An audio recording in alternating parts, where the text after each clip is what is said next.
Print, electronic एवं social media के पत्रकार बंधुगण और यहाँ पर उपस्थित सभी देवियों और सज्जनों, आप सभी लोगों को सबसे पहले जिला प्रशासन की ओर से स्वतंत्रता दिवस की हार्दिक शुभकामनाएं और जिला के सर्वांगीण विकास की कामना करते हुए आज इस अवसर पर आप सभी लोगों के समक्ष यहाँ पर कुछ बात रखने के लिए मुझे बहुत गौरव हो रहा है। 15 अगस्त 1947 का ही दिन था जब नया सवेरा इस देश ने देखा। उस दिन हमने विदेशी शासन से तो आज़ादी हासिल ही की, पर उसके साथ साथ ही अपनी नियति का निर्माण करने की स्वतंत्रता भी प्राप्त कर ली।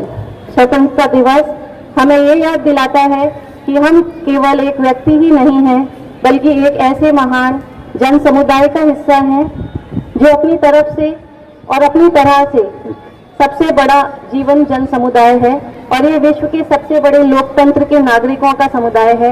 ये भारतवर्ष का समुदाय है। जब हम स्वतंत्रता दिवस समारोह मनाते हैं तो वास्तव में हम एक महान लोकतंत्र के नागरिक होने का उत्सव भी मनाते हैं। हम में से हर एक व्यक्ति की अलग पहचान है, लेकिन इस विविधता के बीच में जो एक चीज हम सबको बांधती है वो एक भारतीय होने का रिश्ता है। अररिया की इस पावन धरती को इस शुभ अवसर पर पंडित रामदेनी तिवारी जी देजेनी जी की धरती है, जिन्हें आदर से स्वतंत्रता संग्राम का आदि गुरु और पितामह माना जाता है। इस क्रम में स्वतंत्रता सेनानी के रूप में सद्रे श्री कलानंद सिंह जी तथा श्री भृगुनाथ शर्मा जी के योगदान को भी भुलाया नहीं जा सकता है। इसी प्रकार अमर कथा शिल्पी फणीश्वरनाथ रेणु जी की अनेक साहित्य कृतियों स्वतंत्रता सेनानियों में निरंतर जोश और उत्साह भरता रहा है। इन सभी महान आत्माओं को भी आज इस शुभ अवसर पर हम लोग सादर नमन प्रस्तुत करते हैं। वर्तमान समय में भारत नित्य नई ऊंचाइयों को छू रहा है। देशवासी बड़े उत्साह एवं उमंग के साथ आजादी का अमृत महोत्सव मना रहे हैं। स्वतंत्रता दिवस के इस अवसर पर राज्य बिहार की बात करें तो हाल में ही शिक्षा के क्षेत्र में बिहार सरकार के द्वारा लाखों की संख्या में शिक्षकों की बहाली की गई है, ताकि शिक्षा व्यवस्था को सुदृढ़ करने का सफल प्रयास हो सके और शिक्षा में गुणवत्ता आ सके। इसी प्रकार स्वास्थ्य के क्षेत्र में आयुष्मान भारत योजना के तहत एक अभियान चलाकर करोड़ों आयुष्मान कार्ड लोगों को उपलब्ध कराए जा रहे हैं। शिक्षा विभाग के अंतर्गत जिले के सभी 1992 विद्यालयों में बेंच डेस्क, आधारभूत संरचना, शिक्षकों की उपस्थिति के साथ साथ बच्चों की उपस्थिति, पाठ्यक्रम में उपस्थित इंफ्रास्ट्रक्चर इत्यादि के ऊपर प्रबल जोर दिया जा रहा है।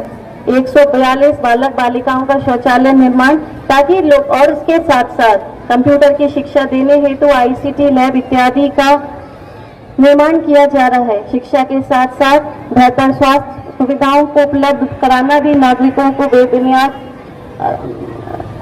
बुनियादी जरूरतों में से एक है। अररिया भी मुख्य रूप से ग्रामीण परिवेश का ही जिला है। इसके लिए कई ग्रामीण विकास विभाग, पंचायती राज विभाग के द्वारा अनेकों योजनाएं क्रियान्वयन किया जा रहा है। मुख्यमंत्री ग्रामीण सोलर स्ट्रीट लाइट योजना अंतर्गत जिले के सभी 211 ग्राम पंचायतों में लगभग 21,000 सोलर स्ट्रीट लाइट्स अधिष्ठापन कराया जाना है, जिसमें अब तक लगभग 7,500 का अधिष्ठापन किया जा चुका है और शेष का लक्ष्य अगले 2 से 3 महीने में पूर्ण करने का है। मुख्यमंत्री दिव्यांगजन सशक्तिकरण योजना, जिसे संबल भी कहा जाता है, के तहत लगभग 600 से ज्यादा दिव्यांगजनों को बैटरी संचालित ट्राईसाइकिल प्रदान की गई है और निरंतर इसमें कार्रवाई आगे की जा रही है। समाज के सभी समुदायों के समग्र विकास और उनके उत्थान हेतु सरकार की विशेष योजनाएं संचालित की जा रही हैं। इसे सुनिश्चित करने के लिए अल्पसंख्यक कल्याण विभाग द्वारा मुख्यमंत्री विद्यार्थी प्रोत्साहन योजना के तहत इंटर उत्तीर्ण प्रथम श्रेणी की छात्राओं को, मौलवी प्रथम श्रेणी की मुस्लिम छात्राओं को और फोकनिया प्रथम श्रेणी के मुस्लिम छात्र छात्राओं को एक मुश्त प्रोत्साहन राशि सुनिश्चित उनके खातों में हस्तांतरित की जाती है। आने वाली पीढ़ियों के बेहतर जीवन हेतु पर्यावरण की रक्षा भी अत्यंत आवश्यक है। इस क्रम में जल जीवन हरियाली मिशन के अंतर्गत अररिया प्रखंड के कुसियार गांव पंचायत में बायोगैस प्लांट का निर्माण कराया जा रहा है। जैविक खेती को प्रबल बढ़ावा देने हेतु नाडेप पद्धति से जैविक खाद को तैयार कर ग्राम पंचायत को सशक्त बनाया जा रहा है। सांप्रदायिक सौहार्द के लिए अररिया एक मिसाल है। अररिया जिला पुलिस एवं हमारे अंतर्राष्ट्रीय सीमा पर तैनात एसएसबी के जवानों एवं पदाधिकारियों के अथक परिश्रम एवं कार्य के प्रति प्रतिबद्धता तथा थाना स्तर पर गश्ती एवं पर्यवेक्षण के कारण ही अररिया में विधि व्यवस्था के दृष्टिकोण से कोई समस्या उत्पन्न नहीं हुई है और जहां कोई समस्या हो जाती है तो उसका संज्ञान लेते हुए तुरंत ही उस पर आवश्यक कार्रवाई की जाती है और इसमें किसी प्रकार का कोई टॉलरेंस की पद्धति नहीं है। आशा है आगे भी आप सभी की सक्रिय भूमिका और आपके सहयोग से अररिया जिला विकास की नित्य नई ऊंचाइयों को प्राप्त करेगा।